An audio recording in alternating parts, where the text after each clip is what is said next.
王爷，孩子没保住，是个成型的男胎，6个多月了，手脚都长全了。我的儿啊，我的儿啊，他还会动呢，今早还踢了我的。怎么回事，吴太医？侧妃好好的孩子怎么说没就没了？你不是说侧妃这一胎很健康吗？王爷，裴侧妃的胎儿确实很健康，但她吃下了滑胎药，臣也没有办法。滑胎药？管家，去给本王查，本王倒要看看是谁敢在林王府害本王的孩儿。是，王爷。1个时辰后，王爷，老奴查到了。是谁？滑胎药到底是谁下的？是苏侧妃院里的采菊。那老奴在他房中搜出了这个，是藏红花和麝香的碎末，与吴太医从裴侧妃药渣里验出的成分一模一样。采菊？去把苏侧妃和采菊给本王叫过来。是啊。片刻后，苏沁带着神色有些惊慌的采菊来了，他丝毫没有意识到事情已经败露。王爷，您莫要伤心，您还年轻，日后还会有孩子的。苏沁，本王待你不薄，你为何要杀了本王的孩子？许念刚从娘家回来，就听到裴梦婉流产的消息，立马赶了过来。刚到婉竹院，就听到这句话，他眸光一闪，诧异地看向苏沁。苏沁这个蠢货竟然有胆子去害裴梦婉腹中的孩子，不仅如此，他还成功了，这也太不可思议了吧。王爷，您在说什么？妾身听不懂。管家，把采菊拖下去严刑拷打。王爷，采菊是妾身的贴身丫鬟，您不能这么做。拖下去。侧妃，救救奴婢，救救奴婢。苏沁脸色白了白，王爷不顾他的颜面，要对采菊严刑拷打，难道是查出了什么吗？采菊是他的贴身丫鬟，应该不会背叛他。苏沁只能在心里这么安慰自己。不一会儿，屋外传来采菊撕心裂肺的惨叫声，苏沁本就白的脸色更白了。采菊姑娘，你就跟王爷招了吧，或许王爷会看在你主动承认的份上，饶你一命。哎呀，活着才能有希望，不是吗？我招。采菊姑娘是个识趣的。王爷，奴婢招是苏侧妃娘娘让奴婢去买滑胎药，也是苏侧妃让奴婢把药下给裴侧妃。你胡说！王爷，采菊这是胡说，妾身根本没有吩咐她做这种事，她这是污蔑，一定是受人指使来陷害妾身。采菊，我待你不薄，你为何凭空捏造罪名害我？是不是有人逼你？还是你收了谁的好处，要天顶罪嫁祸于我？奴婢没有撒谎，是侧妃您说的，裴侧妃仗着身孕欺辱您，您嫉妒裴侧妃，要钱还是您给奴婢的碎银。闭嘴，死丫头，你胡说八道什么？我何时跟你说我嫉妒裴侧妃了？王爷，您要相信妾身，妾身绝对没有做过此事啊。骆廷一在上首，目光冰冷地看着苏沁，他没有说话，可周身散发的冷意也让整个厅堂的空气都冻住了。王爷，妾身真的什么都不知道。苏沁，本王念在外祖母和母后的面子上，会给你留下一条性命。从今往后，没有本王的允许，不得外出一步。这个侧妃的位置你也担当不得。就别为贱妾了。王爷，华太药不是妾身买的，真的不是妾身买的，您要相信妾身啊！管家，把苏沁带下去关起来，没有本王的吩咐，不得任何人进去。是，王爷。裴梦婉流产的消息没有瞒住，很快就传到了秦王府。流产了？怎么会呢？君主，清远侯府传来消息，清远侯夫人去世了。洛烟面色一正，很快反应过来，靖远侯想必也是得到了裴梦婉流产的消息，所以干脆让靖远侯夫人包庇。走吧，我们去找母妃和大嫂。一连7日，裴淑玉都要早起去靖远侯府。这几天裴梦婉都没有出现，大家都知道她小产了，所以不出现也能理解。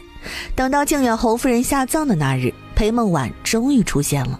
裴淑玉，看我这么惨，你很得意是吗？裴淑玉拧眉，觉得裴梦婉很是莫名其妙，她没说话，想转身离开。你别装了，母亲走了，我好不容易盼过来的孩子也没了，你心里是不是早就盼着这一天？裴梦婉，母亲离世我也很伤心，虽然她总是偏心你这个养女，但总归是我的亲生母亲。至于你的孩子没了，这又跟我有何关系？是我让你小产的吗？裴梦婉嘴唇哆嗦着，却说不出来反驳的话。裴淑也懒得再看他一眼，转身离开。瑟妃，您的身体还未好，我们回去吧。不，我不回去。今日是母亲下葬的日子，我不能就这么走了。可是裴家的祖坟在京外，来回要走2个时辰的路，您刚小产没多久，身子这样虚，路上肯定会受不住的。还有郡主，他年纪还小，也会受不住的。我和童儿不跟着他们一块去祖坟了，就在侯府里等着。小夏，今日洛烟和洛昭是不是也来了？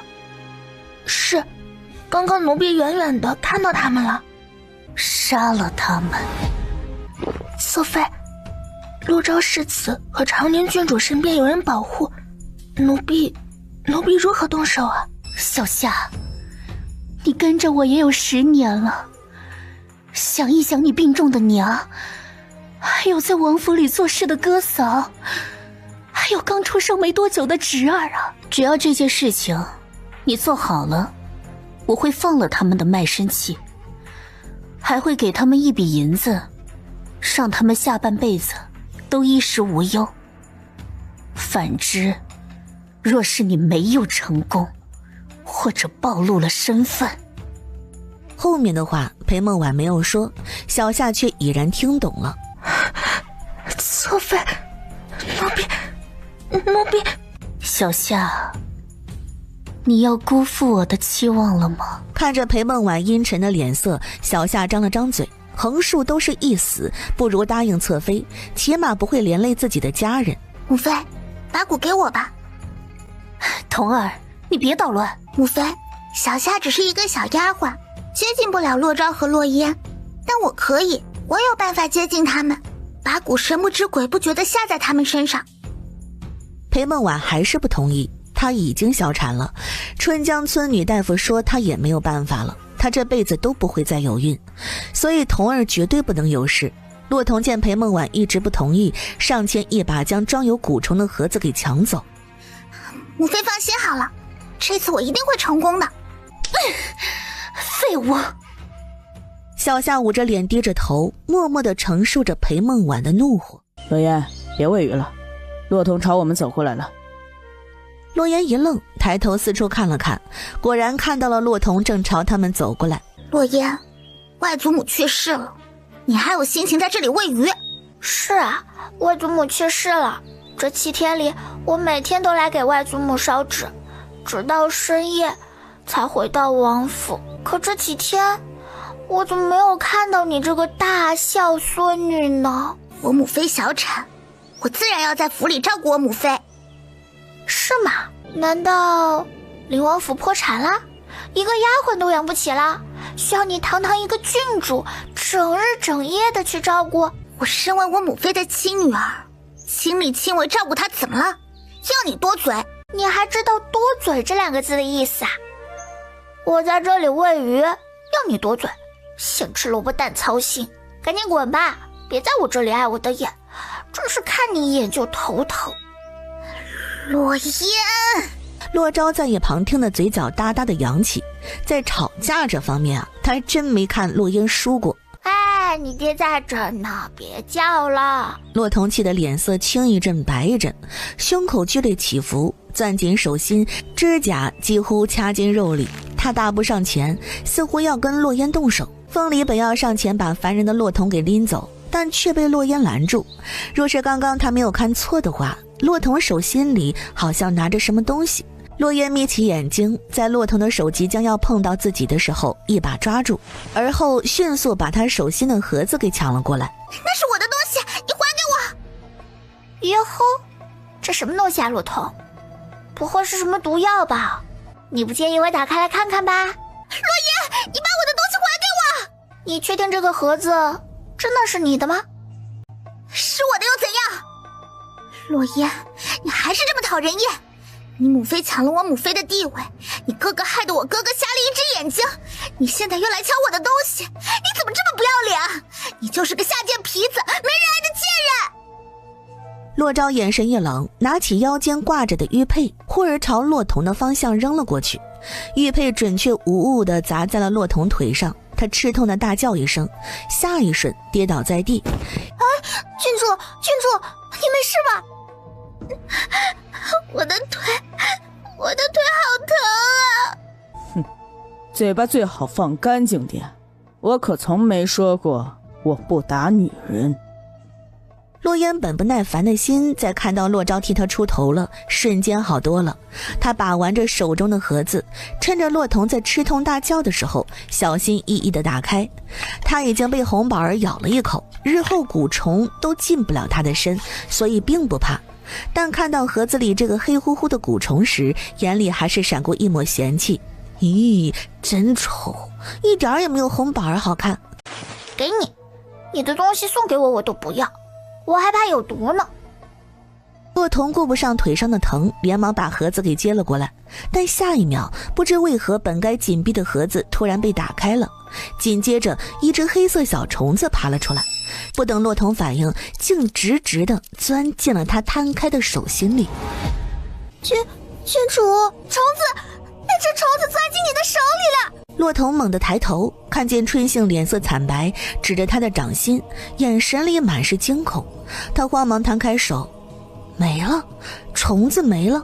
他猛地打了个寒噤，所以蛊虫钻进他的身体。意识到这一点，洛彤眼前一阵发黑，两眼一翻，直接晕倒在地。快来人，郡主晕倒了！凉亭周围还有一些侯府的丫鬟，听到春杏的话，不敢耽误，快速放下手中的活，却把洛彤扶起来离开。你给洛彤下蛊，就不怕事后被黄伯伯责罚？谁说是我给他下蛊了？那明明是他的东西，他都亲口承认了，怎么会是我给他下蛊呢？真实情况明明是他不怀好意对我下蛊，然后自己自食恶果罢了。看来洛彤要倒霉了。洛烟嘴角轻轻撇了撇，抬抬手把吴寒叫了出来。你回去告诉父王这里发生的事，让父王早点做准备。是，郡主。这边裴梦婉在听到洛彤晕倒的消息后，心中就有了一股不太好的预感。在听到春杏说一只黑色的虫子钻进洛彤的手心后，身体猛地一僵，浑身的血液瞬间往头顶涌。好痛啊！我的头啊！靖远侯听闻裴梦婉和洛彤都晕倒了，心里一阵厌烦。晕倒了找我干什么？去找大夫。另外派个人去灵王府，让灵王把他们母女两个都接回去。是。裴梦婉很快就转醒，她顾不上刚醒来的眩晕，跌跌撞撞地朝着洛彤的卧房扑去。肉眼的景象让他浑身的血液瞬间冻结。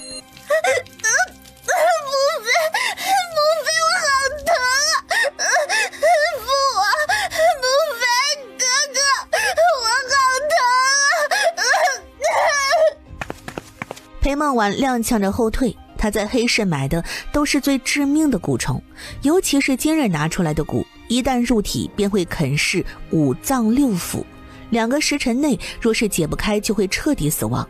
她不让骆童出手，就是怕他毛毛躁躁不小心把自己害了。可现在最担心的事还是发生了。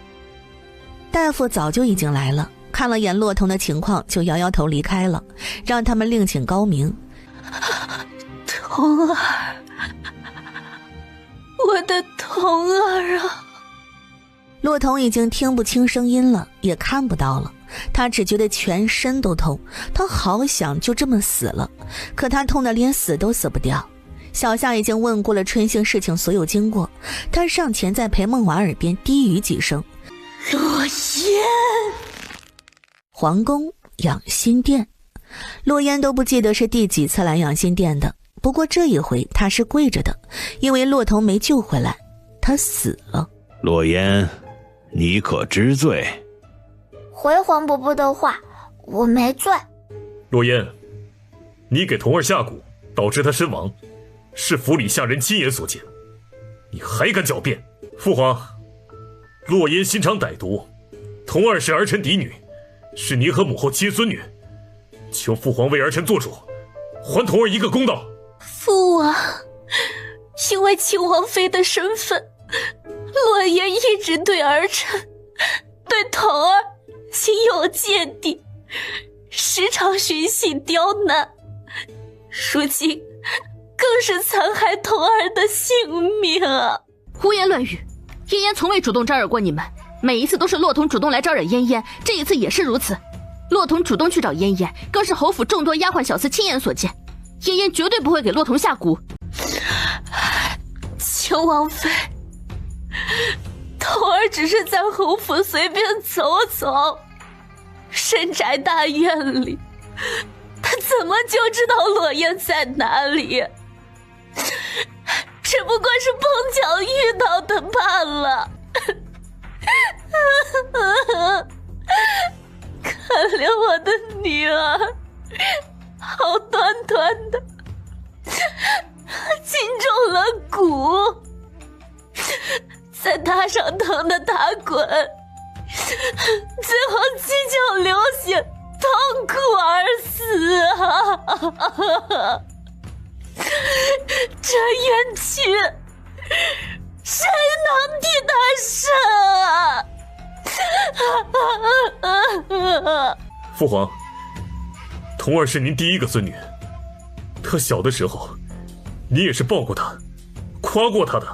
皇祖母，孙儿不求别的，只想恳求您秉公处理，还童儿一个公道。嫣嫣啊，童儿身上的蛊当真是你下的吗？皇祖母，不是我。第一，你胡说！侯府里的丫鬟都能作证，你还狡辩什么？哀家是在问嫣嫣，你插什么话呀？堂堂侧妃却这般的不懂规矩，哀家看在你失去女儿的份上，不与你计较，退下。我再次声明一下，骆童身上的蛊不是我下的。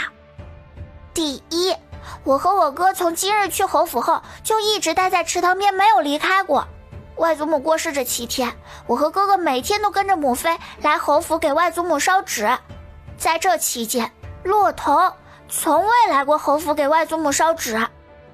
我也并不知道今日外祖母下葬，骆童会来。我与骆童还是上回在云家见面的，那天是云之岁的生日，之后我和他就再也没有见过面。我嘛，虽然不喜欢骆童，但也不至于要杀了他，更不至于在大庭广众、众目睽睽之下给他下蛊杀了他。请不要把我当成一个傻子。第二，是骆童主动来找我和哥哥，这一点侯府里的所有下人都清楚地看到了。他一见到我就怒气冲冲地质问我，外祖母过世了还有心情在喂鱼。我反驳他，这7天里他都没有来侯府给外祖母烧过1张纸，凭什么来质问我？是他挑衅我在先，我反驳回去也很正常吧。第3，骆童吵不过我就气急败坏地上前来打我，那我不能站着不动让他打吧，我自然是要反抗的。我抓住了他的手，看到了他手掌心有一个巴掌大的盒子，就把盒子给抢了过来。骆童看到我把盒子给抢走，他就开始着急啦，让我把盒子还给他。我反复问了骆童多次，这个盒子是不是他的，他都点了头，说就是他的。这一点周围的丫鬟都可以作证，骆童的丫鬟春杏也可以证明我没有说谎。黄伯伯、黄祖母，由此可见是骆童起了歹心，要对我下蛊。我把装着蛊虫的盒子抢过来，他就开始着急了。他被我发现，就一直辱骂我。我哥哥看不过去，就小小教训了他一下。我看他实在可怜，想着好歹也是皇家郡主，与我也没有什么深仇大恨，就把盒子扔给他。谁知道这盒子里面会跑出来一只蛊虫啊？其实我很好奇，骆童从哪里得到的蛊虫？裴侧妃，这个蛊虫是不是你给骆童的呢？胡说八道，我手里怎么会有蛊虫这种东西？蛊虫分明是你的，谁不知道你与苗疆少主关系很好？蛊虫一定是他给你的。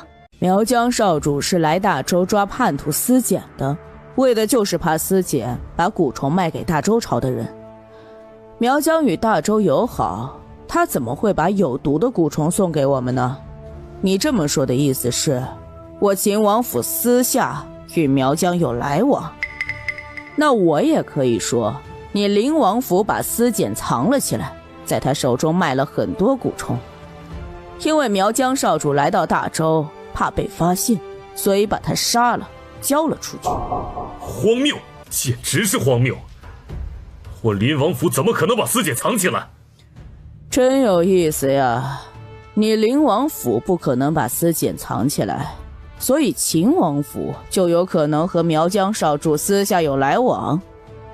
好话坏话都被你们给说了，怎么？只要我们不按照你们说的来，就是错的？洛昭，你不要强词夺理。没有人看到司检在我林王府，可苗疆少主与你和洛烟走得近，却是所有人都看到的。黄伯伯、黄伯母，想要知道蛊虫到底是谁的，有一种办法可以更快的查到。哦，什么办法？搜灵王府和秦王府。灵王府着重搜裴侧妃的院子，秦王府就着重搜我和洛烟的院子吧。我同意哥哥说的。按照裴侧妃说的，苗疆少主给了我蛊虫的话，那肯定不只有1只，那就去搜吧。在谁的院子里搜到蛊虫，谁就是那个暗中圈养蛊虫、包藏祸心的人。裴梦婉脸色猛地一僵，不能去搜，他庄帘最底层的暗格里还藏着3只蛊虫没有用掉，本想对付许念和苏沁，可苗疆少主突然来到大周，他又怀了身孕，就一直没有动手。王爷，不能搜啊！洛廷义拧着眉，洛昭既然敢这么说，那就说明蛊虫跟他们没有关系。可童儿手里哪里来的蛊虫呢？察觉到裴梦婉的动作，他偏头看着他。夫妻多年，他自然是读懂了他的眼神。他心里异常的震惊，蛊虫竟然跟阿婉有关系。蛊虫是阿婉给童儿的。父皇，突然派人搜查2个王府，怕是不妥，恐怕会引起不必要的猜测。贸然搜查2个王府确实不妥，只不过你们双方各有各的说法，一方说蛊虫是林王府的，一方说蛊虫是秦王府的，却个个都没有证据，这可叫朕如何是好啊？母后，这件事情您怎么看？哀家觉得妍妍说的有理有据，苗疆少主来大周朝是来抓叛徒的，不是来与我大周朝为敌的。怎会把有毒的蛊虫给燕燕呢？若是出了事儿，苗疆也逃脱不了责任。皇帝点头，转头望着骆廷义和裴梦婉。苗疆少主着急回苗疆，但又害怕司检把蛊虫卖给了大周一些大奸大恶之人，所以他教了太医院院正如何解蛊。苗疆少主说，只要用他教的办法，哪怕是再厉害的蛊，中蛊之人也能保住半个月的命。半个月时间，把中蛊之人送到苗疆时间也差不多够了。如此一来，谁还能说苗疆对大周有敌意呢？裴梦婉愣住了，他没想到苗疆少主在离开前还教了太医院院正解蛊的法子，也就是说，他的童儿原本是有救的。童儿，童儿！父皇，既然有这事，你为何不说？你这是在质问朕？儿臣不敢。不敢？哼，朕看你敢得很。朕不对外说，自然有朕的道理。司检虽死，但他在黑市卖出了很多蛊虫。那些蛊虫一日未找出来，一日都是祸害。若京中突然有人中蛊，大夫察觉不出来，自然会来请太医。太医院武院正自然会出手给他解蛊。品阶不够革请太医的臣子，朕也派了人密切关注。至今为止，武院正已经救下了3人。从被救下来的3人口中得知给他下蛊之人，那些人已经顺利抓捕，又顺藤摸瓜查到了很多私下买蛊虫之人，其中便有你的侧妃裴梦婉。骆廷义和裴梦婉的脸色同时一变。骆廷义，朕对你很失望。父皇，你心中已经明白了是怎么回事，却依旧把罪名安在骆烟的身上。父皇，不是这样的，不是这样的，儿臣呵呵。若是裴梦婉在骆童中蛊的时候请了太医，骆童的命必定能够保住，可他却因为心虚，并没有请太医。完了，这下彻底完了。原来星星姐姐离开大周前还教了太医院院正解蛊的办法呀，所以黄伯伯是知道苗疆对大周是没有敌意的，星星姐姐也不可能把有毒的蛊虫给我，让我害人。陆烟动了动膝盖，这养心殿的地板也太硬了，这才跪了多久膝盖就疼了。陆宽景看到洛烟的小动作，眉心蹙了蹙，他看向皇帝。皇兄，既然真相已经明了，洛烟是否不用跪了？行了，你起来吧。谢谢黄伯伯。爷爷没事吧？膝盖疼不疼？我没事的，母妃，不过就是跪一跪，我皮糙肉厚的，一点都不疼。凭什么我的女儿死了，洛烟还好好的站在这里，甚至还能笑得出来？凭什么陛下和太后总是偏心秦王府？童儿的死换不来对洛烟的一丝一毫惩罚吗？怡儿，你的这个侧妃心肠狠毒，想要害人，却害死了自己女儿。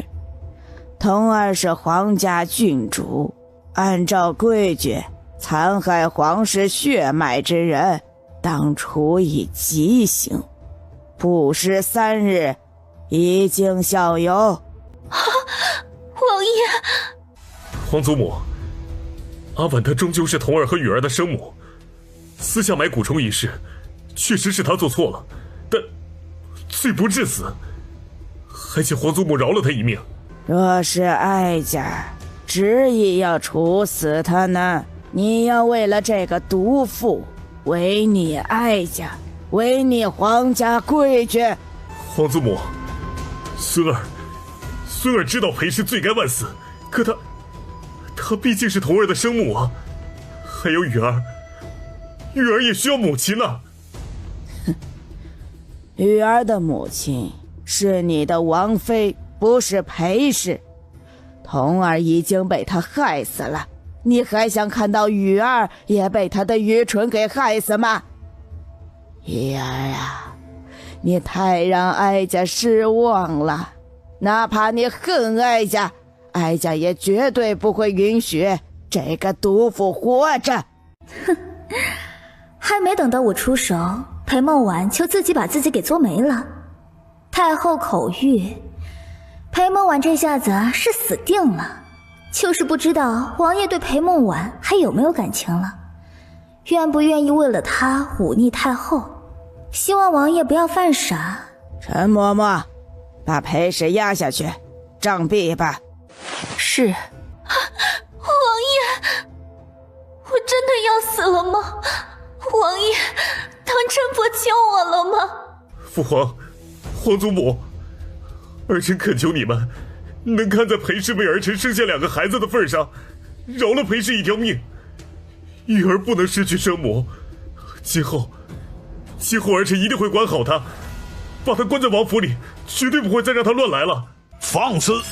骆廷义，你身为大周皇子，怎能为了一个心狠手辣的毒妇如此卑微？你简直太让朕失望了。父皇，他罪不至死。哈哈，罪不至死？呵呵，他用蛊虫害人，最后害死了朕的亲孙女儿，你的亲女儿。这样的毒妇，千刀万剐都不够。既然你这么喜欢这个裴氏，那就跟他一块儿去死好了。话音落下，殿内瞬间死寂。父皇，你说什么？王德福，传朕旨意，骆廷义纵容侧妃裴氏残害皇族血脉，失德失仪。即日起废除亲王身份，贬为庶人，与裴氏一同打入天牢，3日后问斩。大殿里的声音随着皇帝的这句话落下而消失，整个养心殿寂静无声。王德福跪在地上，额头冒着冷汗，一时之间有点不太敢吭声。这男女主要一起死了吗？这也太爽了吧！父皇要杀我，父皇当真要杀我？陛下当真如此绝情，不给我留下一条活路吗？求陛下开恩，王爷只是一时糊涂，被裴氏蛊惑，求陛下给王爷一个机会。朕再给你一次机会，放弃裴氏，你依旧还是朕的皇子，大周的临王。你若不放弃裴氏，那你就跟他一起去死吧。王爷，快跟陛下求饶啊！您只是被裴氏蛊惑了，您没有要忤逆陛下的。骆廷义抬眸望着皇帝满是冷漠的眼神，他只觉得浑身冰凉，双唇轻颤，却始终说不出来一句话。只要我现在承认自己被阿婉蛊惑，一时被猪油蒙了心，父皇就会放过我。可阿婉是我这辈子最爱的女人啊，我答应了她，要一辈子对她好，一辈子只有她一个女人。我已经够对不起她了，难道还要眼睁睁地放弃她，看着她去死吗？王爷，您想想雨儿没了您的庇护，将来如何长大？想想母后如今还被关在九人宫，她一直在等您，您要理智，莫要因小失大。儿臣都听父皇的。裴梦婉偏头看着身旁的骆廷义，唇角勾起一抹自嘲般的笑，脸色苍白的近乎透明，眼里泛着一层雾蒙蒙的水汽。骆廷义察觉到裴梦婉的视线，双唇轻颤，不敢转头看他，终究是他对不起他，保护不了他。临王府侧妃裴氏心思恶毒，胆敢残害皇室血脉，罪大恶极，贬为庶人，即可起打入天牢，3日后午门问斩。王德福，把他拉下去。是，陛下。哥，我不是在做梦吧？裴梦婉真的要死了？哎，把你脸上幸灾乐祸的表情稍微收敛一点，这里是养心殿，不是咱家。哎，太过激动了，差点忘记了这是养心殿。陛下，陛下，臣有急事要见您，您快让臣进去吧。洛昭蹙眉，这是萧都的声音，他怎么进宫了？他看着瘫跪在地上的裴梦婉，忽然想到他的真实身份。哎呦，萧世子，陛下正在和秦王殿下还有灵王殿下商议要事，您在偏殿稍等一会儿吧。你去跟陛下说，就说我的这件事情跟灵王有关，陛下自会见我。王德福一愣，见萧栋面容严肃，不像是胡搅蛮缠，犹豫一会儿，还是点了点头。进入殿内，在皇帝耳边低语几声。皇帝扫了一眼依旧跪在地上的洛廷义，眸心微转，让萧都进来吧。是，臣叩见陛下。起来吧，说说吧，你找朕有何紧要的事啊？哥，我忽然有了一股不太好的预感。我也有一股不太好的预感。陛下，您可知陈父王的先王妃？先王妃曾和父王生下一子，臣的长兄因为早产，身体孱弱，20多年前就去世了。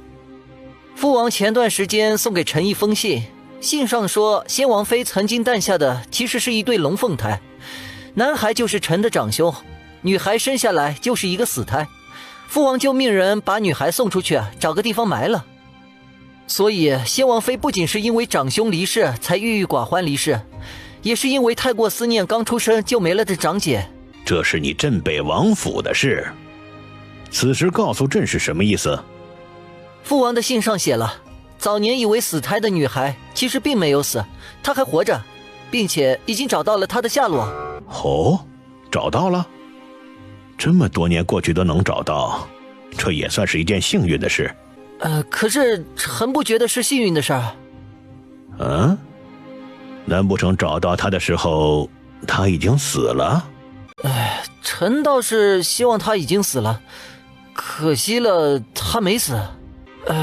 陛下，臣也不卖关子了，父王写信告诉臣，灵王府侧妃裴氏就是当年先王妃错认成死胎的女儿。我竟然是镇北王，和也是先王妃之女。我不是什么农户的女儿，而是镇北王府嫡女。若萧度说的都是真的，那么有镇北王庇护，我就不用死了。阿婉怎么会是镇北王的女儿？还是已是先王嫡女？我怎么从未听说过先王妃当年生的是龙凤胎？可若不是有把握，萧斗敢拿这件事来养心殿里跟皇帝说吗？欺君可是大罪啊！父王，怎么办啊？别急。洛烟眼睛一亮，父王说别急，意思是他有办法应对。皇兄，臣弟有话说。皇帝朝他颔首。萧世子，你可知欺君是大罪？我当然知道欺君是大罪，可这都是我父王告诉我的，我父王会欺君吗？皇兄，臣弟从来未听说过镇北王妃曾生下龙凤胎，若是怀了双胎，太医不可能检查不出来。皇兄可以问一问当年给怀孕的镇北王妃把脉过的太医。皇帝看向王德福，王德福立马点头，弯腰离开。哼，死老东西，也不看看秦王和皇帝是好糊弄的人吗？还龙凤胎，他还不如说裴梦婉是他私生女为好。不多时，王德福带着一个白发苍苍的老太医来了。皇太医，当年是你负责镇北王妃怀孕一事的？回陛下，是老臣。镇北王妃怀的是一个孩子还是2个孩子？是双胎。哼，皇太医，可要想清楚了再回答。回陛下，当年镇北王妃怀的确实是双胎，老臣不会诊断错误的。皇太医，欺君可是抄家灭族的大罪，镇北王府有军功，可将功补过，至少不会死。可你皇家满门却会因此失去性命。皇太医闻言，身体猛地一颤。秦王就这么认定我在说谎？你有没有说谎，你自己心里清楚。皇兄，臣弟不敢确定裴氏是否是镇北王的女儿，但臣弟可以敢肯定，她绝对不会是镇北王的嫡女。镇北王为何会突然发现刚出生就是死胎的女儿还活着？为何突然发现灵王侧妃裴氏就是那个死胎？又为何在今日皇兄要处死裴氏的时候，萧度进宫跟皇兄说裴氏是镇北王府的嫡女？这一切会不会太过巧合了一些？镇北王妃20多年前就过世了，太医和丫鬟都会被收买，除了镇北王妃自己，无人再知真相。就算退一步来说，当年镇北王妃怀的当真是双胎，裴氏就真的是那个孩子吗？就是，上下嘴皮子一碰，就说裴梦婉是镇北王的嫡女。那要这么说的话，我还可以说我是镇北王他爹呢。反正到时候收买几个丫鬟嬷嬷，就可以随便造谣了。长宁郡主，这话可不能乱说。你都可以在养心殿里乱说，凭什么我不可以乱说？若你非要说裴梦婉是镇北王的嫡女，那我是镇北王他爹。乖，叫一声爷爷来听一听。死丫头，我的拳头要硬了。好了，燕燕，别说了。皇帝还在呢，小祖宗，可别说了。镇北王好歹也是个战功赫赫的王爷，这话若是传出去，可不得了了。洛烟双臂环胸，哼了一声，听从的点头，没再开口。该死的秦王，该死的洛烟，这是要把我往死路里逼呀！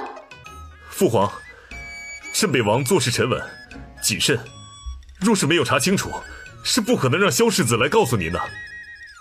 太后看着一脸沉思的皇帝，无论裴氏是否是镇北王府的嫡女，她私下买蛊害死皇家血脉一事都是真的，此罪可免，国罪难逃。这等心狠手辣之人，也不配成为皇孙的母亲。母后说的有理，既然镇北王说裴氏是他的嫡女，那就让镇北王亲自来跟朕说吧。王德福，把裴氏给朕押下去，关进大牢，没有朕的允许，任何人不得探望。是，陛下。皇帝这般忌惮镇北王，好不爽呀。皇宫外，洛烟伸手拦住即将要上马离开的萧度。你想干什么？在皇宫门口还敢给我下毒？7日后望月楼见。你若是不来，我就天天去你镇北王府给你下毒。撂下这句话，洛烟头也不回的离开。洛烟突然要跟我约着见面做什么？我刚刚出现可是救下了裴梦婉，他恐怕要恨死我了，怎么还想着跟我见面？难不成是想再给我下毒，让我在全京城里丢脸，报复回来？应该不至于吧。算了，想这么多做什么？等去了就知道了。回到秦王府，洛昭好奇地问洛烟：“你要见萧度做什么？把他打一顿出气？”虽然我确实想这么做，但是现在不行。父王，我这里有一个好办法，可以神不知鬼不觉的杀了裴梦婉。裴叔一听到洛烟的话，眼神猛地一顿，有些愣愣的低头看着洛烟。说来听听。跟萧度合作，或者我去忽悠萧度，让他派人弄死裴梦婉。我认识萧度，我的意思是说，在我没有回京之前就认识萧度。洛宽景三人猛地转头，一同看向裴淑玉，眼里都是惊讶。裴淑玉望着三人如出一辙的眼神，咳嗽2声后，把他和萧度怎么遇到的解释了一遍。所以之前老奶奶跟他说的母妃在村里养了1年的男人，就是萧度。那这么说来就解释通啦，为什么桃花村里的人都对萧度的存在闭口不谈？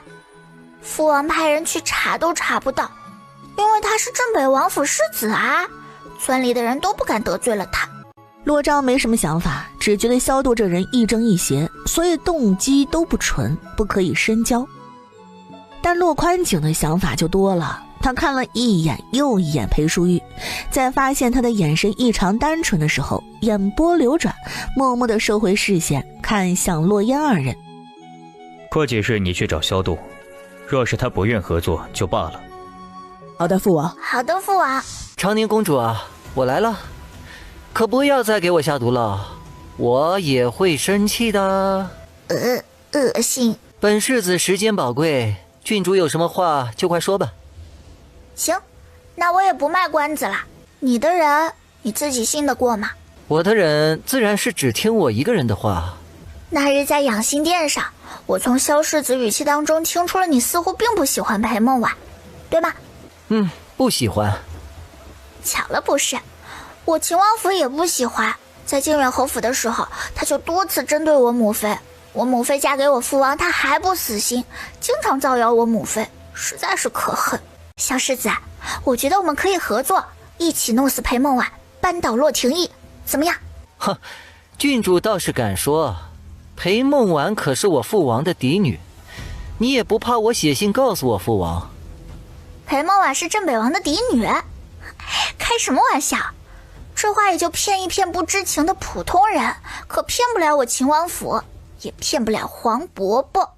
虽然我也不信，可这事儿是我父王亲自写信告诉我的。镇北王承认的，不代表就是事实。萧世子，你也不希望自己突然冒出来一个姐姐和姐夫吧？我确实不想多出来一个姐姐和姐夫，可这个姐姐和姐夫身份还挺不错的。日后我若是犯了什么事儿，他们还可以替我擦屁股。你都多大年纪啦，还没断奶呢，还想让别人给你擦屁股，害不害臊啊？洛昭坐在一旁，这种跟嘴皮子打交道的事儿啊，还是交给妹妹来。但他没想到洛烟突然开口来了这么一句：郡主啊，你说话之前都不经过一遍脑子的吗？实话跟你说了吧，我们早就知道了裴梦婉的真实身份，她不过是镇北王的私生女，还妄想成为嫡女，简直是痴人说梦。镇北王也真是不把你这个儿子当回事，敢让你在黄伯伯面前胡说八道，若是被黄伯伯知道了，一怒之下要杀了你，不知道远在边境的镇北王能不能闪现到京城来救你。你们是怎么知道裴梦婉真实身份的？你别管我们是怎么知道的，你只需要知道我们的手里有裴梦婉是镇北王私生女的证据就行了。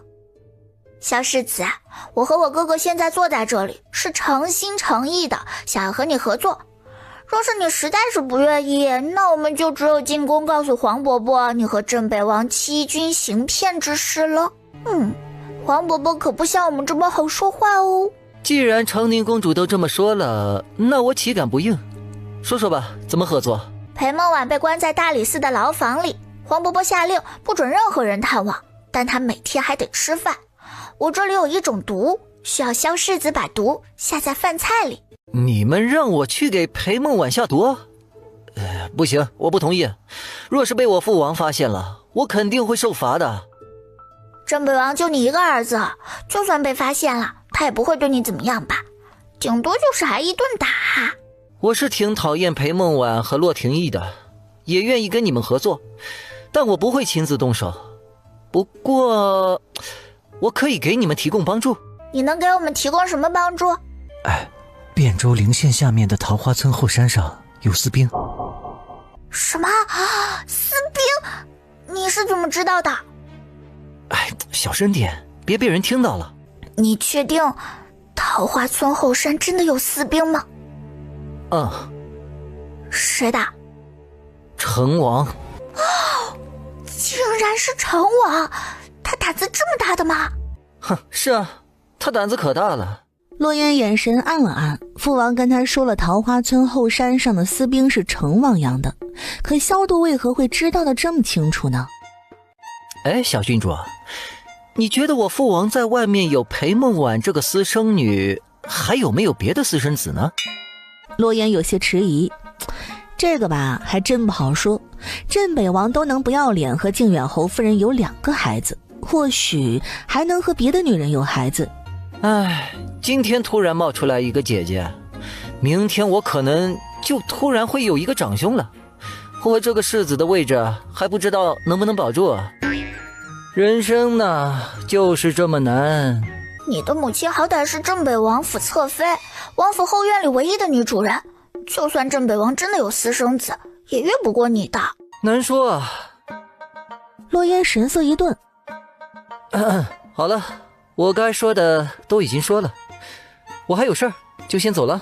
洛烟没有拦他，摸着下巴陷入了沉思。洛昭在一旁望着妹妹皱着眉思索的模样，挠了挠脑袋，也没有打扰。我知道了，妹妹，你差点把我魂吓飞了。哥，我知道了一个惊天大秘密。啊？什么惊天大秘密？走，我们快回王府。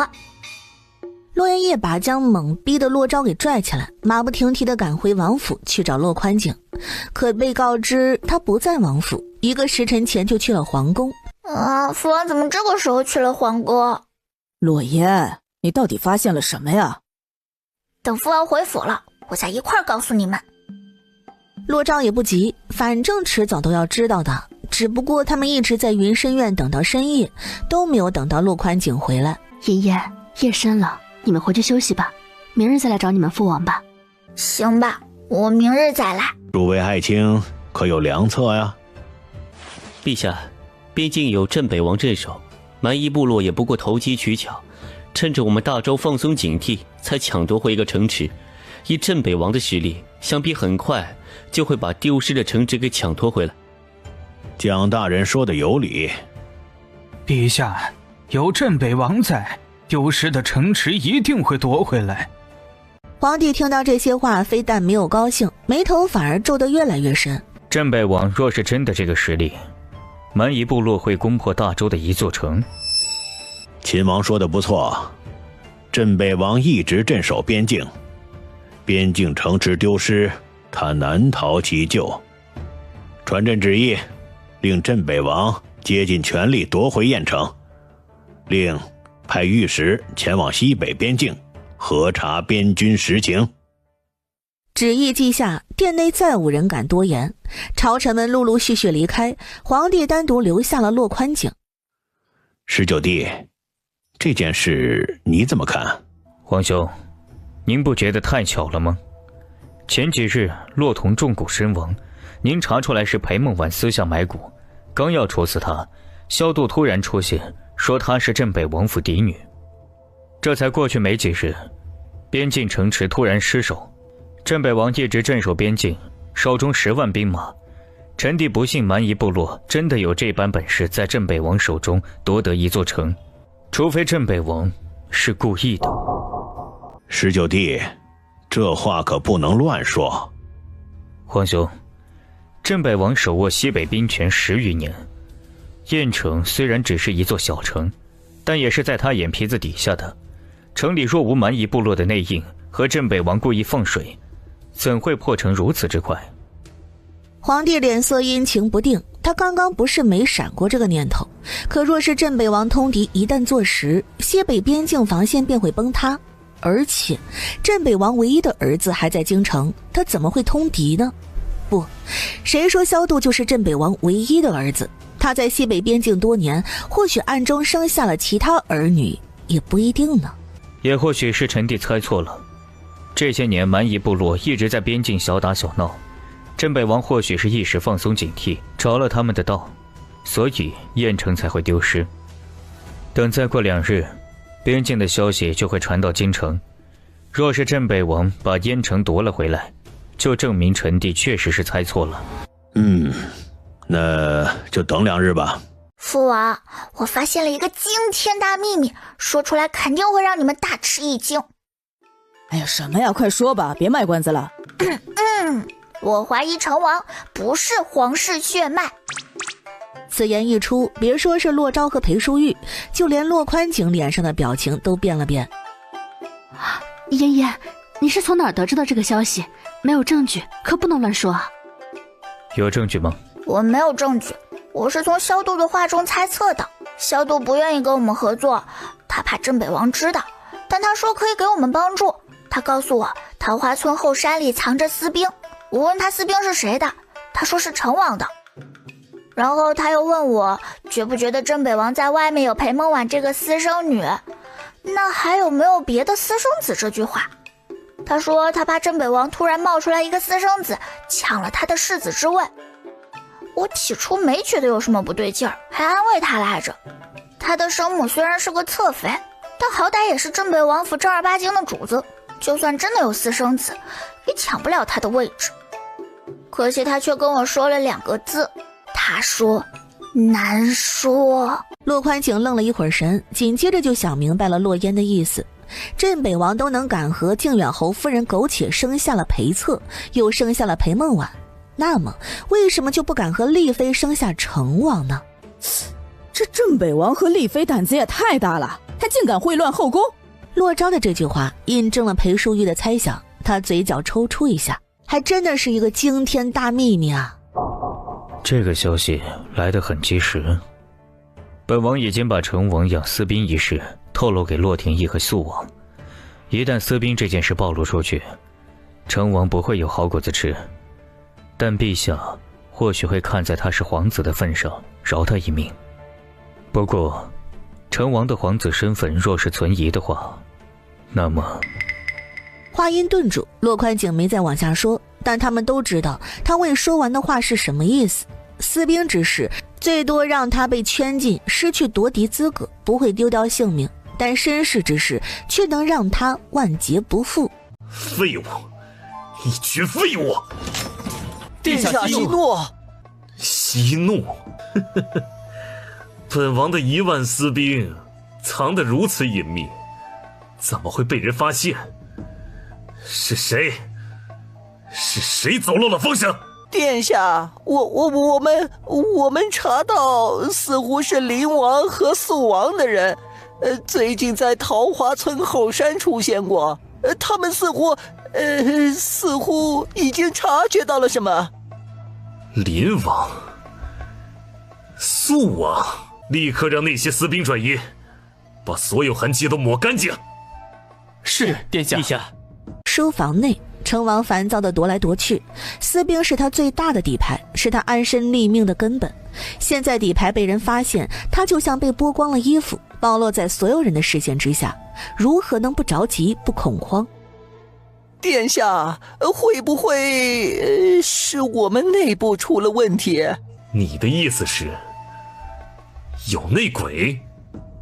奴才不敢，只是我们的私兵藏在桃花村后山，那里极为隐秘，村民们也不可能会上山，就算上山也只是在外围，若非内部有人指引，外人绝无发现的可能。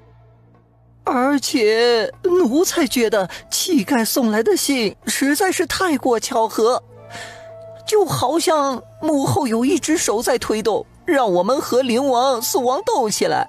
去查，本王要知道是谁吃了雄心豹子胆，敢背叛本王。奴才遵命。殿下，宫里来人了，陛下宣宁即刻入宫。什么？成王的心猛地一沉，父皇深夜召见，这绝不是什么好事。难道灵王和肃王已经把证据呈上去了？知道了，备轿。殿下，此次入宫恐有凶险，您怕什么？兵来将挡，水来土掩。父皇还念着父子之情，他们没有铁证，也不敢把我怎么样。成王深夜被皇帝宣进宫，很多大臣们都很好奇，但又不敢明目张胆去皇宫里打探消息。等到第2日，一则消息把整个朝堂炸得人仰马翻。成王因结党营私，意图谋逆，被皇帝贬为庶人，下令圈禁于宗人府。一时间，朝堂之上人人自危。皇帝没来上早朝，让百官们回去。19弟，成王在桃花村后山上圈养私兵，那些私兵大概有1万人。什么？成王竟如此胆大包天？是朕的放纵造成了他的狂妄。如今这些私兵不见了踪迹，实为祸患呐。皇兄，但请吩咐。朕命令你领着锦衣卫协助肃王找到这些私兵，投降者不杀，反抗者格杀勿论。父皇，皇叔的腿不方便，不如还是让儿臣领着锦衣卫去查私兵下落。皇兄，肃王说的不错，臣弟的腿确实不太方便，就让肃王领着锦衣卫去查私兵，早些找到，早些安心。既然19弟都同意了，那便这么办吧。是，儿臣定会快些找到些私兵。800里加急，镇北王大捷，燕城光复。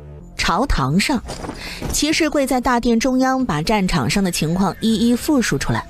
原来是郾城知府早已被蛮夷部落重金收买，他在战前故意谎称府库空虚，动摇军心，逼迫守将弃城突围。他在城破时被蛮夷打开了西城门，所以郾城才会这么快被蛮夷部落攻打下来。卖国求荣，大周竟出现如此贪生怕死之辈，实在是该死。陛下息怒，此等国贼必须严惩不贷。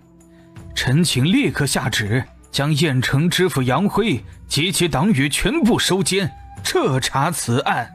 陛下，我家王爷已经把杨辉给抓住了。王爷有奏，请陛下将杨辉交由他亲自处置。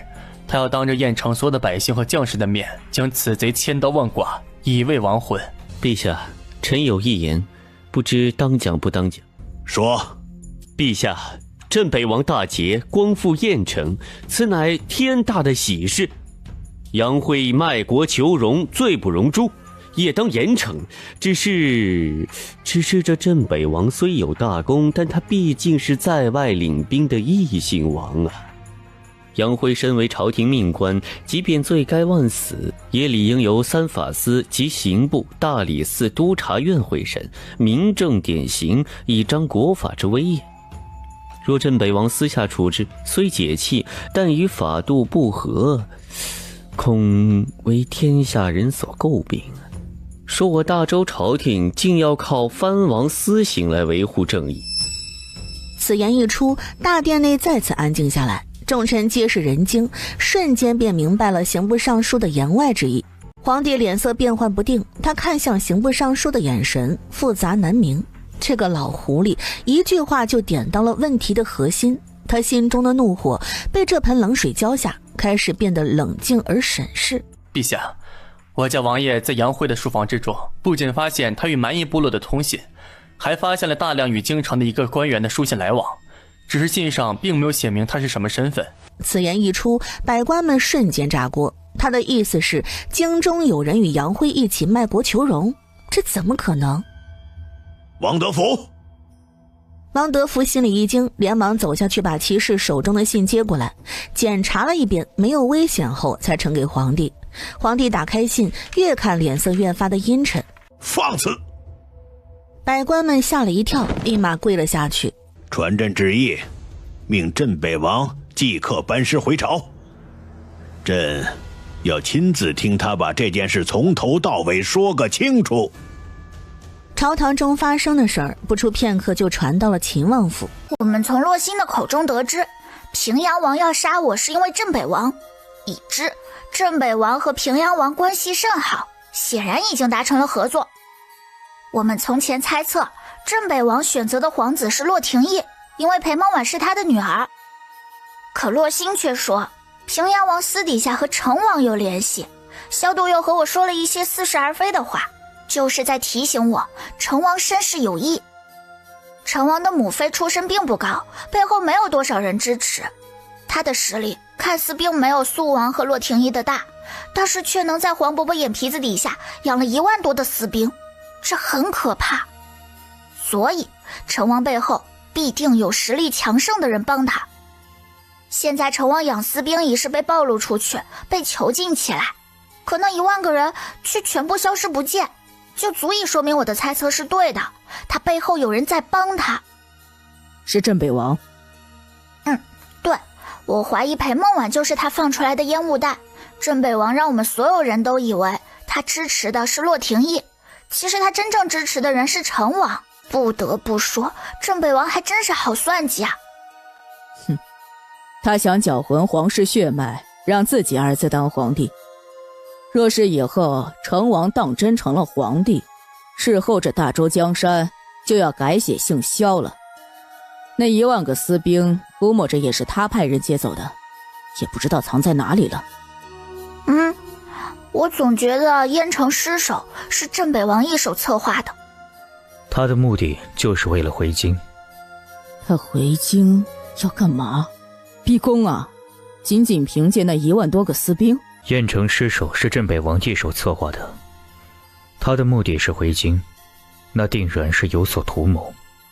逼宫或许在他策划范围之内，但绝对不是一个良策。他想要把京城这潭水给搅浑，暗中救下成王。逼宫应该是他最坏的打算。镇北王下了这么大的一盘棋回京，那就把他永远留在京城好了。镇北王可是个老狐狸啦，他既然设计回京，那肯定就做好了万全的准备。他明面上只能带1000个侍卫进京，但私底下带2000人、3000人都是有可能的。况且那1万多个私兵还不知道藏在哪里呢。若是把他给惹急了，直接攻破京城也是有可能的。京城的锦衣卫、御林军和禁军都不是吃素的，甚至还有距离京城不远的罗青山兵营里的2万人，他们也不是摆设。锦衣卫更擅长暗中侦机，正面战场并非所长。御林军和禁军久居京城，虽装备精良，但缺乏真正的血战经验，与镇北王手中的镇北军相比，不堪一击。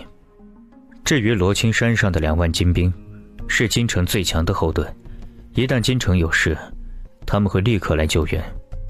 不过我们能想到这2万精兵，镇北王怎么会想不到？对啊，镇北王肯定知道罗青山这2万精兵的。那你们说怎么办？洛烟看向洛宽景，说实话他也不知道怎么办，他只不过是有点小聪明，但这种关于权谋夺权一事，他还真的不是太懂。御林军和禁军是守，他们的职责是守住皇宫，保护陛下，他们不会轻易离开皇城半步，这是他们的优势，也是他们的枷锁。锦衣卫是刺，他们的职责是侦察、暗杀，他们擅长在暗中行事，却无法真正组织成一支足以对抗正规军的力量，也无法与镇北军对抗。而这2万精兵是援，他们是京城最后的也是最强的屏障，一旦京城有事，他们会立马驰援。若是镇北王发现我们察觉到成王的身世，怎么也救不出成王，按照他的野心和这段时间以来的动作来看，一定会逼宫。若是逼宫，那么就必须先解决掉这2万个精兵。你的意思是他会在罗青山与京城之间设伏？设伏只是最普通的打法，若本王是镇北王，会用更狠更绝的手段。本王会让罗青山的2万大军全部动弹不得。什么意思啊？镇北王可以用重金收买罗青山的副将，让他们在关键时刻延误军机，甚至还可以在罗青山兵营的水源里下毒。下毒？好狠毒的法子，那可是整整2万个大周精兵啊！所以我们不能等镇北王回京，我们必须主动出击。主动出击？如何主动出击啊？抢在镇北王回京之前，动手之前，把这盘棋彻底搅乱。黄伯伯的旨意，快马加鞭到边境需要个5-6天时间。镇北王接到圣旨，押着燕城知府回京，路上应该不会走得太快。现在已经到了11月，天气寒冷，路上可能还会下雪，大概需要1个多月时间，镇北王才能到京城。那镇北王到京城估摸着就要过年了，今年这个年可有意思喽。罗青山兵营主将是武宁侯云家，武宁侯世代执中军，不会被收买，但兵营里还有3个副将。3个副将，一个与年家有点关系，年家是林王当的，一个家世清白，看起来老老实实的，另一个则是武宁侯的心腹。此事你们不用多管，本王会派人盯着罗青山，不会让镇北王把手插进罗青山。镇北王回京，明面上不会带太多人了，最关键的还是那1万私兵。肃王带着锦衣卫出京调查，短时间内恐怕是查不到的。你们有什么想法吗？父王，你知道有句话叫做最危险的地方就是最安全的吗？桃花村后山上，你们后来去搜了没有？本王派了暗卫盯着桃花村后山，山上没有动静。那山上有没有什么暗道之类的呢？骆宽景面色一正，唇角抿直，他还真没有想过1万多个私兵就这么消失不见，不知所踪，山下村民却一个都没有发现。会不会是他们在山上挖了个密室，他们一直都躲在密室里？你说的不无道理。在山上挖了一个可以供1万多人住的密道，可不是短时间内能够完成的呀。父王，你打算怎么做？骆宽景眉眼间满是冷淡，薄唇微微翘起，勾起一抹阴狠的笑。刚要开口，忽然看到洛烟和洛昭兄妹2人好奇地盯着自己的眼神，他神色猛地一顿，硬生生地把即将要说出来的话给咽了下去。现在我们也只是猜测，那些私兵到底还在不在山中，还需要去查。西北边境镇北王府。王爷，京城的诏书已经快要到西北了，一切都如王爷所料。当真是肃王查到桃花村后山上的私兵？是的，肃王带了证据去禀报的殿下。本王不信肃王有这般大的本事查到这件事。若肃王当真如此厉害，这些年又怎会被灵王压得抬不起头来？王爷的意思是，有人借着肃王的手把山中私兵一事暴露出去。幸好本王早就让人在山中挖了密道，让他们察觉到不对劲的时候提前躲进密道里。虽然密道里的粮食只够他们吃3个月，不过3个月也够了。是谁借肃王之手暴露出私兵一事？王爷可有头绪？是谁不重要，重要的是他这么做的目的是什么？他有没有猜测到本王和成王之间的关系？他知不知道私兵与本王有关？知不知道本王不……话未说完，镇北王猛地一顿，眸色稍沉，没再开口。王爷，京城里有世子在，不若传信给世子，让世子去查。不必，小杜实在是不堪大用，整日只知道吃喝玩乐。若不是他同胞兄长废了，王府世子的位置也轮不到他。王爷，世子少年习性，虽爱玩乐了一些，但还是很听您的话的。不必为他说话，他与他兄长都是个废物，不过是因为镇北王府需要世子，本王才把他找到。齐正心中一凛，低下头不敢再多说什么，只是心中不免有些可怜萧杜。远在京城的萧杜猛地打了个喷嚏，想到刚刚听到的消息，眸色沉沉。真是没想到老头子竟然设计回京，他当真是不怕自己的野心被暴露出去，自己再也出不去京城了吗？世子，大理寺暗探传来消息，裴梦婉死了。死了？怎么死的？听说是被蛇吓死的。什么？被蛇吓死的？这也太搞笑了吧！这世上竟然有人能被蛇给吓死啊！大理寺的仵作验室没有发现裴梦婉身体中毒，身上也没有外伤，只是在他的牢房里看到一条蛇，不过那条蛇没有毒，所以大理寺的人猜测他是被蛇吓死的。也不知道我那好父王知道了裴梦婉这个死法会是什么表情。洛言，我听说了，裴梦婉怎么被蛇给吓死了？你和父王做了什么吗？也没什么，就是问魏神医要了一点毒药。魏神医说这种毒药世上罕见，吃进肚子里后会陷入梦魇，梦到他心中最恐怖的事情。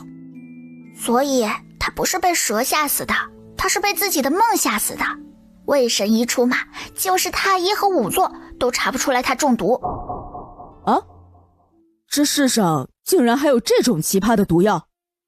世界之大，无奇不有。哥，你 out 了。什么东西啊？什么奥特？裴梦婉死了，下一个是不是就轮到洛廷义了？唉，洛廷义是黄伯伯的皇子，他没那么容易死，陈王养私兵都死不了，只是被囚禁而已。只要洛廷义自己不作死逼宫，是死不了的。哼，迟早把他大卸八块。哎呀，不急，迟早的事。林王府，洛廷义在听到裴梦婉被蛇吓死的消息时，已经是深夜。他没有发疯，也没有愤怒，就这么静静地站在窗边，一动不动，仿佛已经与窗外的夜色融为一体。木青，属下在。你说，一个人的心会疼吗？莫青怔住了，他从未想过这个问题。他受过无数次伤，刀伤、剑伤、毒伤，每一种都伴随着剧烈的疼痛，但心会疼吗？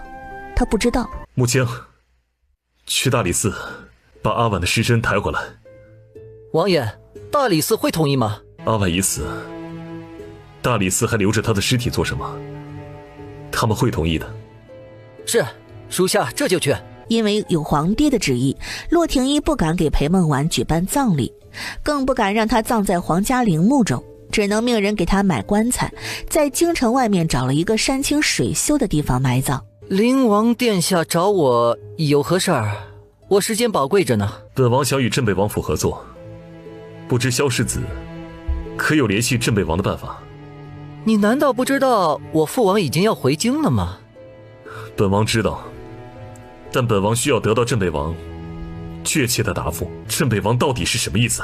唉，我跟你说实话，我也不知道我家老头子是什么意思。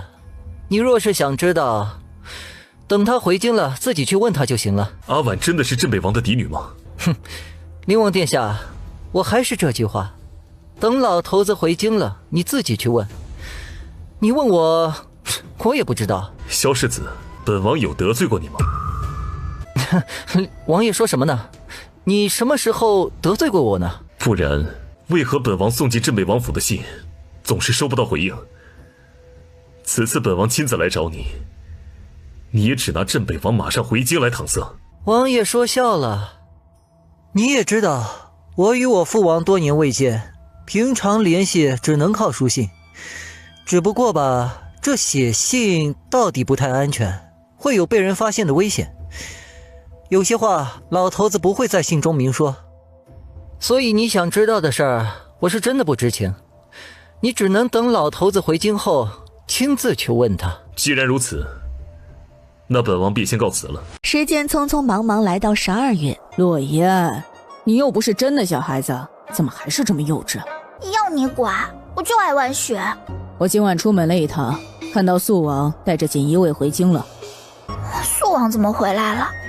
难道肃王也发现了私兵是藏在了桃花村后山上的？洛言，我怀疑父王背着我们偷偷搞事情。啊？不会吧？父王那个老狐狸一直把我们两个当成小孩子看待，所以他不会把他所有的计划都告诉我们，就比如怎么解决桃花村后山上那些私兵一事。父王这么做应该是有他的道理，他不让我们管，我们就不管了，反正只要事情解决了不就行了吗？你是不是早就知道父王的意思了？哥，我是人又不是神，更不是父王肚子里的蛔虫，怎么可能知道他的想法？我只是觉得父王既然不想我们再插手私兵一事，肯定有他的用意，那我们就不要管了，等父王需要我们的时候，他自然就会告诉我们的。哥呀，你别太操心了，你这样会没有女孩子喜欢的。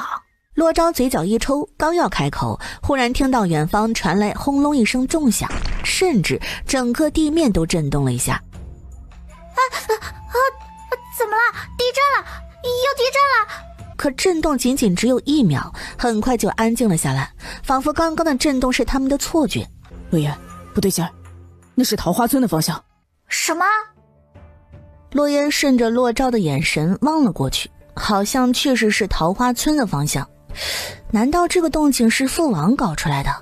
等等，如果不是地震能搞出这么大的动静，从桃花村传到京城，那就只有炸药。大周朝有炸药，父王把那些士兵全部炸死了。走，我们去找父王。不必担心，士兵一事已经解决。刚刚的这个是本王派人做的。哇，父王，大周朝有火药啊！当然有，火药从前朝开始就已经存在，不过火药威力巨大，朝廷把控得很严，除了兵营，不允许任何人私自拥有。这是火铳，从前朝流传下来的。父王还真是厉害啊，连兵部把控最严的火药和火铳都能拿到手。现在想想，刚重生回来将倒反天罡的把他踩在脚底下的想法还真是可笑。他一根手指头就能捏死我呀！这不就是现代的枪吗？我真是没想到大周朝有火药还有枪这个东西，是我 out 了。所以父王，那些士兵都被你炸死了呀？父王，桃花村村民们没事吧？他们没事，本王让人动手之前安排他们撤离了。哇，这动静未免也太大了，黄伯伯会不会发现什么？所以本王让肃王回京了。肃王的外祖父是定国公，定国公又是兵部尚书。哇，父王，你这是一石二鸟的计划呀！不仅解决了那批棘手的私兵，连带着还能让定国公受到黄伯伯的猜忌，高，实在是高。那批私兵已经处理干净了，一个活口都没留。可是黄伯伯会相信吗？本王已经让人把证据送到了该去的地方。兵部近期有一批火药的出入记录不翼而飞，最后只会查到这些火药在肃王府。那批炸死私兵的炸药只有可能是从肃王府出去的。洛昭听得心服口服，这哪里是一石二鸟啊，这分明是环环相扣的绝杀之举。也不知道肃王现在如何了。他估摸着应该是在恐慌吧，因为他亲手将自己和整个定国公府推向万劫不复的深渊。洛昭打了个寒战，他看着眼前这个运筹帷幄的父亲，心中涌起一股复杂的情感，既有崇拜，也有一丝莫名的寒意。他再一次的感谢妹妹在他刚重生的时候拦着他，没有让他做傻事。朝堂夺权，一步错，步步错，任何一丝一毫的疏忽都会有可能让你万劫不复。你的仁慈在他人眼中却是一个可以被无限放大，用来置你于死地的破绽。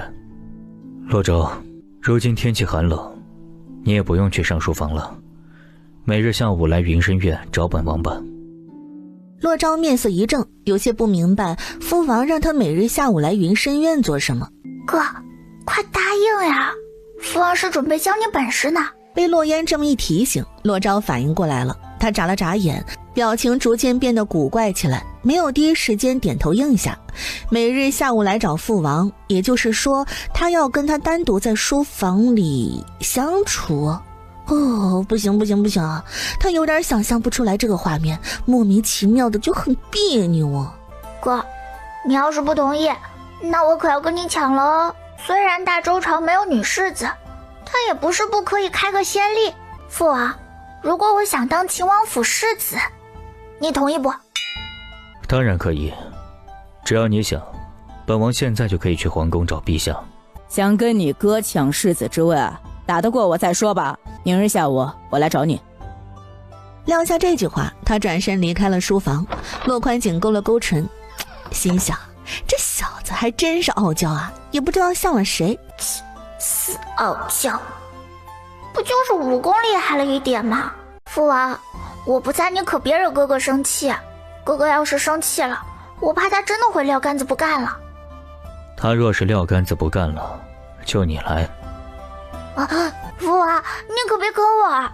我这辈子只想混吃等死，每天睡到自然醒，吃遍京城所有好吃的，没那么大的志向。虽说大周朝从未有过女子掌权，但前朝却有一位女将军，还有一位女首富。你若是想，本王可以去跟陛下申请，让你来当秦王府世子。你别想了，不管怎样，我是不可能和我哥哥去争的。行吧，那本王也不多说什么了，你下去吧。反正现在也没事，父王，你跟我说说前朝那位女将军和女首富的事吧，我还挺好奇的。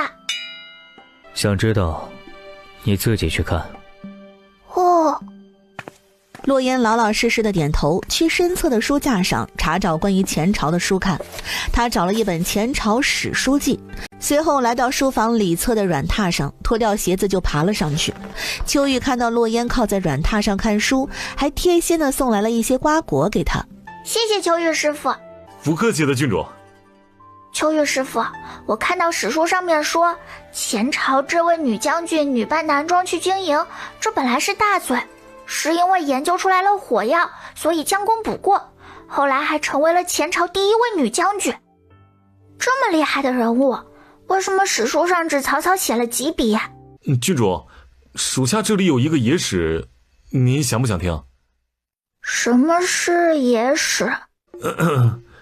前朝宣威将军一生未嫁人生子，没有后代，是因为他喜欢的不是男子，而是一名女子。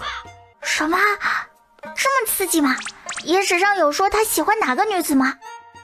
野史上面说，是前朝那位国师的妻子。那国师知道宣威将军喜欢他的妻子吗？这个属下不知道，不过史书上面记载，国师只有他妻子一个女人，他与他的妻子很是恩爱，他们并没有生育子女，他们与宣威将军一样，都没有后代。这样啊？哎，为什么我们大周没有国师？大前好像也没有国师。这个属下就更不知道了。前朝只有永熙帝和嘉启帝在位期间有国师，自那国师死后，前朝就再未有过国师。父王，国师是干嘛的呀？无忧岛知道吗？听说过一点。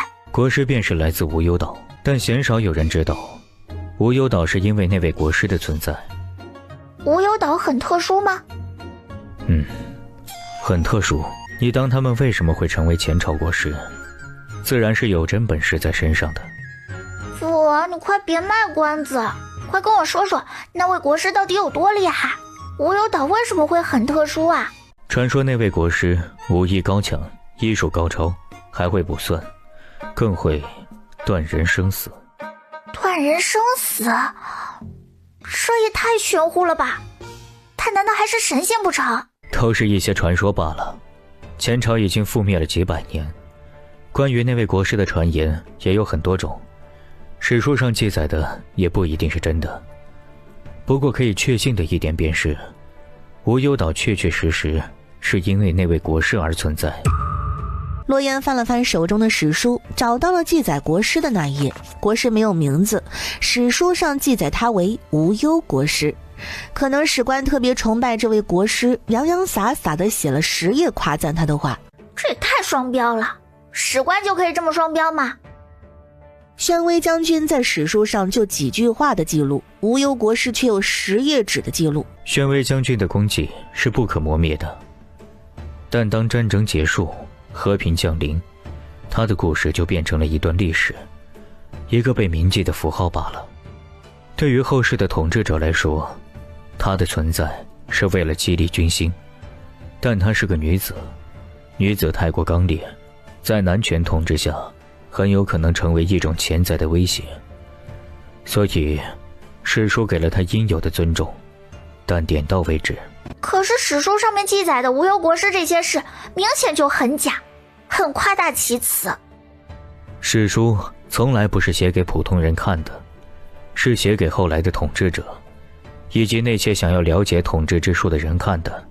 记录的也从来不是完全的真相，而是需要被记录的真相。洛言，你知道大梁为什么会覆灭，天下为什么会一分为二吗？为什么？大梁末代皇帝极为好色，不务正业，宠幸宦官奸臣，导致大梁各处生灵涂炭，百姓起义闯进皇城，末代皇帝自刎去宫门口。自此乱世将至。乱世1年，各处都在打仗，唯一的一片净土便是无忧岛。后来2名男子从无忧岛出来，他们实力强大，足智多谋，以绝对的实力强压各地诸侯，让他们俯首称臣。洛言，你可知他们是谁？